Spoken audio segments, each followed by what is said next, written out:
विदेशमा बस्नेहरूलाई मेरो एउटा अपिल, हामीलाई थाहा छ देशमा चुनावको यत्रो अभियान चलिरहँदा विदेशमा तपाईहरूको मन कति इच्छुक भएको छ भन्ने कुरा हामीलाई थाहा छ।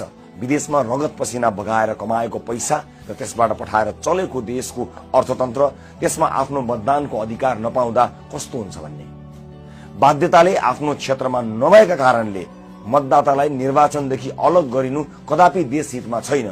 हामी गर्ने तयारी गरिरहेका छौं देशभित्र र विदेशमा जहाँ अस्थायी बसोबास भए पनि आफ्नो स्थायी ठेगाना रहेको क्षेत्रका लागि भोट हाल्न सक्ने व्यवस्था। त्यसैले घरमा कुरा हुँदा घण्टीमा भोट गर्न भनिदिनु होला, सम्झाइराख्नु होला। यो पटक देशमा साँच्चै नै केही फरक हुँदैछ। तपाई देशभित्र भएर पनि आफ्नो निर्वाचन क्षेत्रमा जान नपाएर भोट हाल्न नपाउने हुनुभएको छ भने गाउँघरका साथीभाइ, आफन्त, परिवार सबैलाई घण्टीमा भोट हाल्न भनिदिनुहोस् है।